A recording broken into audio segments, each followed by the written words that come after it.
मु राज्य engineering वार्चाज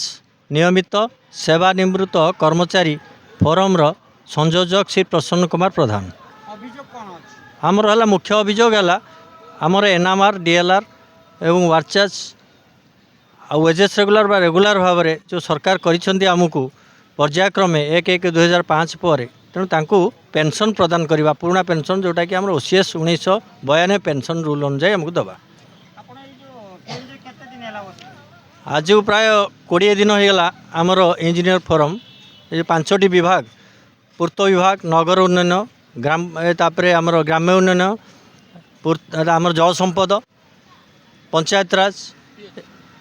public health आमर पीएच एमती 5टी विभाग आम ये 20 दिन है बस रही सरकार दाबी जड़े आसु प्रतिदिन एवं आमर मुख्य दाबी है आमर मान्यवर श्रीजुक्त मोहन चरण माझी तांकू आमे सदाबेले कहूँ जे आम सहित डिस्कसन करूँ आमर जो अर्थ विभाग विज्ञप्ति संख्या 22,764 जोटा कि सुप्रीमकोर्ट हाईकोर्ट ट्रिब्यूनाल निर्देशनामा पर एक योजना प्रस्तुत करथिला कि अर्थ विभाग से अर्थ विभाग योजना अनुजाई आमे माने सब पुराना पेंशन पाइबा कथा रेगुलार होगी केतेबेले ना 15/5/97 1997 मसीहा भितर जार 10 वर्ष कंप्लीट हो से कहले जे ना तुमको सब रेगुलार करी पेंशन दिज्व किंतु ताकू नकरी सरकार कौन कले बहु विलंब 2009 एवं परवर्ती समय से एनआमआर रु डीएलआर रु वार्चाज भाव करदे प्रथम एवं किसी रेगुलार कले जहाँफल से अण पेंशन योजना को आन्वित कराला आमे पेंशन वंचित हलु तेणु आमे कहवा कथा जेहेतु आमे पुराना कर्मचारी एवं आमर आगुरी पुराना पेंशन योजना भितर आमे थिलु एवं अर्थ विभाग विज्ञप्ति थिला तेणु आमको से विज्ञप्ति अनुजाई आमको पुराना पेंशन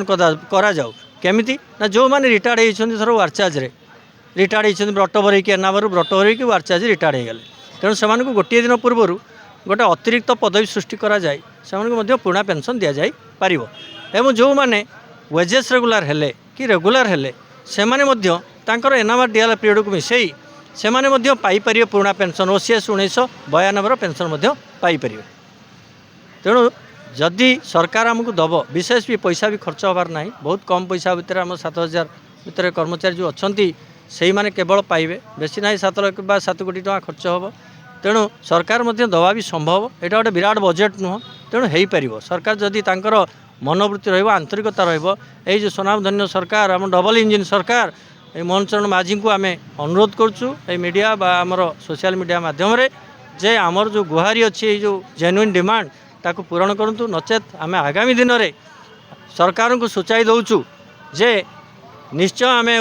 होपर आम गणधारणा 20 दिन कौन एमती मास धरी चलो दरकार पड़े आमरण अनशन करूँ एवं यहीपर अनशन बरम आम जीवन ये चली जाऊ आमर जो वरिष्ठ नागरिक ये जो बसी रही जो दाबी पेंशन नापी जदि न हुए ताले ये बाध्य आत्मविसर्जन करेंगे।